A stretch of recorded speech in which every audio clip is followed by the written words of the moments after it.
आगामी 22 तारिख रे जाजपुर रे मध्य पाखापाखि 12टी प्रकल्पर शिलान्यास हम 4टी प्रकल्पर उद्घाटन करा पाखापाखि 1,14,000 कोटी टंकार से दिन शिलान्यास एवं उद्घाटन करा या द्वारा 34,000 एम्प्लॉयमेंट सृष्टि हम एवं से दिन जो 12टी प्रकल्पर ग्राउंड ब्रेकिंग हम पाखापाखि 63,000 कोटी टंकार जो इन्वेस्टमेंट आमर आसीथिला Utkarsh Odisha make in Odisha conclave रे एमओ हेतिला सेठी तार शिलान्यास करा जिवो। जदि आपण देखिबे कंटिन्यूअस भाबे रे आरो मासरे मध्ये हेतिला ए मासरे हेतिला 13टी एवं 12टी 25टी 13टी हेई सारिचे आ 12टी नुआकी रे आसंता 22 तारिख रे हबो। ये होची सरकारनकर प्रतिबद्धता जहा आमे एमओ करिथिलु खाली एमओ रे रही जाउ नै आम सरकार किभली भाबे रे शिल्प संस्था सहित लोकमानंकर विश्वास को जीतिकी काम करुथिबारु या आज ताहार प्रतिफलन होउची एवं सरकारनकर जो प्रतिश्रुति थिला एवं आम राज्य रे शिल्प क्षेत्र रे किभली भाबे रे प्रगति होबा एवं अग्रणी राज्य भाबे आम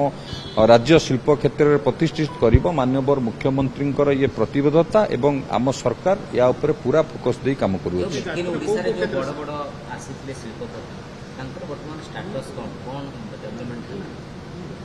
देखंतु जो बड़ बड़ इंडस्ट्री कहबे ता भितरु टाटा तो गोटे बड़ इंडस्ट्री आसंता 22 तारिख रे टाटार सेठी 61,000 कोटी टंकार पाखापाखि इन्वेस्टमेंट टाटा ही करिवो। से दिन मे 22 तारिख दिन तार ग्राउंड ब्रेकिंग हबो एवं विभिन्न इंडस्ट्री आपण जे देखिबे जेएसडब्ल्यू मध्य तार इन्वेस्टमेंट करिवा पई तार इंटरेस्ट देखैछि हमर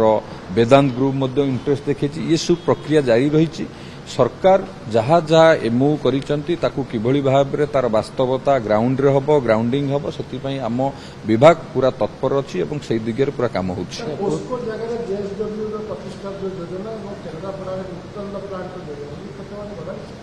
देखंतु पोस्को जगह रे जो जेएसडब्ल्यू जो प्लांट करूची आम सरकार आसिला पर आमे ताकू त्वरित गति रे किभली से काम हबो ताकू आमे फॉलोअप करूचु एवं ऑलरेडी सेठी से तांकर कार्य आरंभ करिवा पई एजेंसी लाइन अप करिके ऑलरेडी काम स्टार्ट हेलानी एवं एएमएनएस रो जो कथा कहउचंती एएमएनएस पारादीप रे तार एबे बाउंड्रीवाल काम तार चालू रखिछि। सेठी आरएनडआर कॉलोनी पई मध्य तार वर्क इन प्रोग्रेस अछि। आरएनडआर कॉलोनी सइले लोक सेठु शिफ्ट होला पर सी भी मध्य तार आरंभ हो से हिसाब रे केंद्रापड़ा रे मध्य विभिन्न प्लांट चलिबा पई विभिन्न कार्यक्रम मध्य से एएमएनएस तरफरु सरकार को तरफरु जारी रही छै। सर आपण सरकार तो आस्थिले कहितले जो माने शिल्प पई जमीन नै यदि करि न पड़थि तुरंत सेबरी को फेरे आने देखंतु विभिन्न स्थान रे आमे रिव्यू करिछु। एबे मंचेश्वर रे मध्य रिव्यू करिथिलु जो इंडस्ट्री करिया पई जो माने सब लैंड नैथिले जदि से माने करि नाहंती तांको सहित डिपार्टमेंट जोगाजोग करूछु कारण जेहेतु से माने लैंड नैथिले बा कोनोसी कारणरू गोटे इंडस्ट्री सीक हेक अछि तांको मध्य आमे सहयोग करिवु से सीक इंडस्ट्री की से माने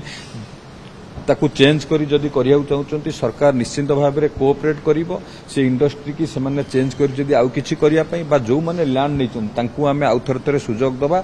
से जगह रे शिल्प प्रतिष्ठा करिया पई जदि न करि परिबे त निश्चित भाव में सरकार विभाग ता उपरे निश्चित भाव में गुरुत्व नब एवं तांकू निश्चित भाव में से जो जमी जे न करचंती शिल्प से जमी की फेरवा पई तांकू निर्देश दिया जिवो। शॉर्टलिस्टेड हेची रिव्यू माध्यम रे जतिकी जे लैंड नहीं केतोटी इंडस्ट्री चलुची किए सीक इंडस्ट्री अच्छी किए बिल्कुल करी नाहंती ता लिस्ट करी तांको ऑलरेडी नोटिस दबा पई मध्य निर्देश दिया जायछि। धन्यवाद।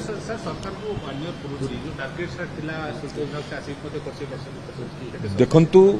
आम सरकार होची लोकंकर सरकार मान्यवर मुख्यमंत्रींकर प्रतिश्रुतिबद्ध एक समृद्ध ओडिशा गठन करिवा पई आमे निर्वाचन को आसिला बेले संकल्प पत्र रे 21टी संकल्प करिथिलु ओडिशावासी को प्रतिश्रुति देइथिलु सेथि मध्यरु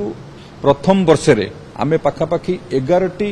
प्रतिश्रुति की आमे पालन करिचु बा रक्षा करिचु। तो एइठु ही प्रमाणित होउची सरकार केते प्रतिश्रुतिबद्ध लोकों को जहा कमिटमेंट करिथिले कमिटमेंट पूरा करिवा पई आम सरकार माननीय मुख्यमंत्री नेतृत्व रे पूरा काम करूची एवं